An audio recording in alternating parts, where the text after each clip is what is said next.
Hey guys, my name is Kashif and here in this video, I have rounded up some of the most useful hidden features you will find in the iOS 14 update. Note that some of these features are limited to Apple's new iPhone and do not work in older models. So without wasting any more time, let's get started.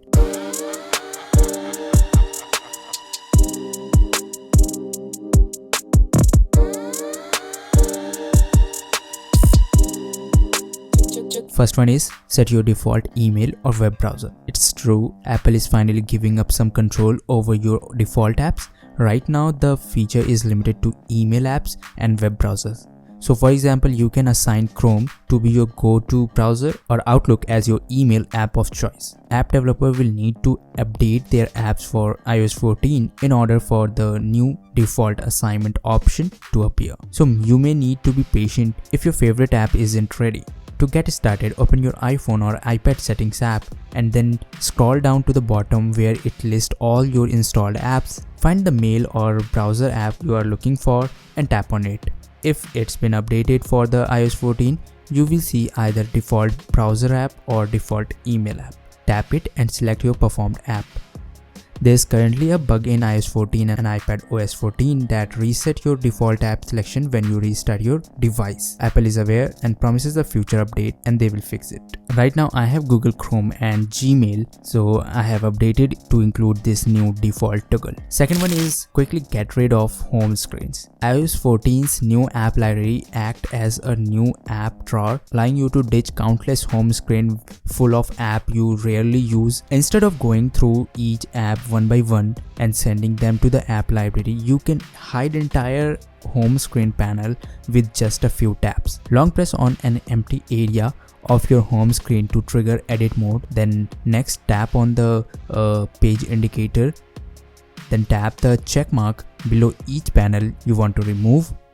This won't delete those apps but will instead move these solely to the app library, where they are more or less hidden in an app drawer that you can access at any time. Number third is banish newly downloaded apps from your home screen. You just look at all time to curate your home screens, adding widget and keeping just your moment important apps, only to have all of your hard work ruined by new app you just downloaded. Instead of letting your iPhone put apps on your home screen when you install them, send them directly to the app library until they prove their worth. For that, open settings, then home screen and select app library only in the top section. You can easily find recently downloaded apps in the app libraries added category, which should be top right folder, and you can view it from there. Number fourth is search the emoji keyboard. Finally, yes, this deserves a very loud finally, and you can search the emoji picker for exactly what you want. Launch the emoji keyboard just like you always do,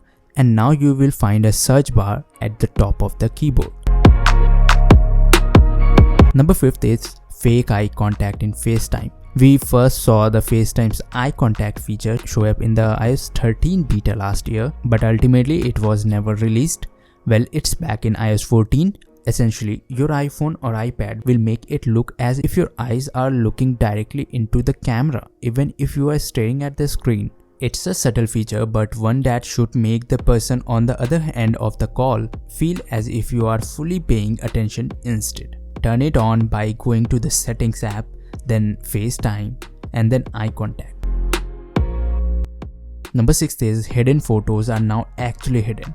The ability to hide a specific photo or video has been in iOS and iPadOS for a while now. But there was a big problem. These photos you didn't want to see anymore were stored in hidden album in the Photos app that was far too easy to find. With iOS 14, Apple has added the option to hide the hidden album, letting you truly clog these photos and videos you want to keep but don't want anyone else to see. Turn it on by going into settings, then you have to go into photos, making sure that hidden album switch is turned off. Yes, turned off. Enabling the settings means hidden album will show in the album tab. Anything you hide in your camera roll will still be saved on your device and in your iCloud Photos library, but you won't have a way to get it unless you go back to the settings and turn the hidden album feature on.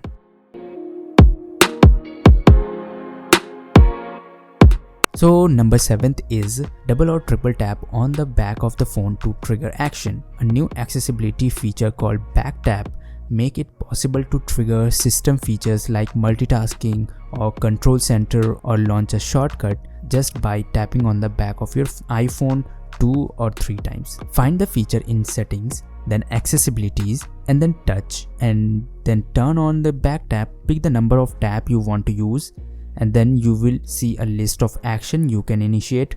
For example, you can triple tap on the back of your phone to take a screenshot or launch Siri. When I first read about this feature, I thought it would be all too easy to prompt it just by putting my iPhone in my pocket or placing it on my desk, but that hasn't been the case at all.